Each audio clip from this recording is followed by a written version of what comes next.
Retirement is supposed to be the finish line, but what happens when the finish line starts moving? The rules of safe income have been quietly rewritten, and most people haven't gotten the memo. We spent decades being told that bonds and savings accounts were the holy grail of retirement income. Yet today, a money market account is actually outcompeting strategies that once required a financial advisor and a firm handshake. The irony is almost poetic. The boring stuff is suddenly the interesting stuff. Here's what's driving this whole shift. Interest rates climbed faster in the last few years than they had in 4 decades. And that changes the math on nearly every income strategy a retiree could consider. Think of it like gravity suddenly getting stronger. Everything that was floating comfortably has to find a new equilibrium. The older playbook said, put 60% in stocks and 40% in bonds and ride off into the sunset. But that 60-40 model had one of its worst years in modern history not long ago, leaving retirees genuinely rattled. The optimism of set it and forget it ran headfirst into a market that had other plans.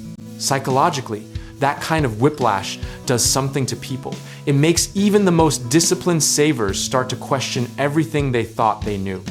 Experts like Christine Benz at Morningstar have noted that sequence of returns, risk, meaning bad markets early in retirement, can permanently damage a portfolio in ways that are almost impossible to recover from. But here's where history becomes your best friend. Every generation of retirees has faced some version of this reckoning. Whether it was the stagflation of the 1970s, the dot-com collapse of 2000, or the financial crisis of 2008. Each time felt uniquely catastrophic. And each time, a handful of boring, disciplined strategies quietly outperformed the panic. The most consistently low-risk income tools, treasury bonds, I-bonds, dividend-paying blue-chip stocks, and annuities, aren't glamorous, but they've carried retirees through every single one of those storms. One retired school teacher from Ohio once told a financial journalist she slept through 2 recessions because her income came from dividends. Not price appreciation, that's not luck, that's architecture. Broadly speaking, retirees who build income from multiple uncorrelated sources, meaning streams that don't all collapse at the same time, follow the same logic that insurance companies and endowments have used for over a century. The community of income-focused investors consistently points to covered call strategies, real estate investment trusts, and laddered CD portfolios as underrated pillars that most mainstream advice glosses over.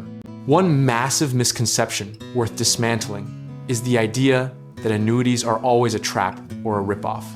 While some products absolutely are, a simple single premium immediate annuity from a highly rated insurer is essentially a personal pension, and in the right context, it's one of the most rational tools available. The fear of complexity or surrender charges has scared a lot of retirees away from a product that, used correctly, could have anchored their entire income plan. The practical lesson history screams at us is this: don't concentrate, don't speculate, and don't let a hot headline convince you to abandon a strategy that was working. Position sizing matters more than picking the best investment spreading risk across a treasury ladder, a dividend sleeve, and a small real estate position has historically produced steadier outcomes than any single brilliant bet. Process beats conviction every single time in retirement planning, which sounds counterintuitive in a culture that worships the bold call and the big swing. But the retirees who sleep well aren't the ones who guessed right. They're the ones who never needed to guess at all. At a philosophical level, the entire point of retirement income planning is to remove as many variables as possible so that your standard of living isn't hostage to any single market, rate environment, or geopolitical headline. Discipline, sizing, and consistency aren't just tactics, they're the actual product you're building. The beautiful part is that being comfortable with uncertainty doesn't mean being passive. It means structuring things so that almost any outcome is survivable, and a few outcomes are genuinely great. Rational preparation is not pessimism.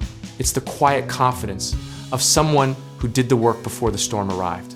Whether markets cooperate or throw another curveball this year, the retirees who will look back with satisfaction are the ones who match their income strategy to their actual sleep at night threshold, not someone else's risk tolerance or a cable news segment. That alignment between strategy and temperament is the closest thing to a guaranteed win that personal finance actually offers.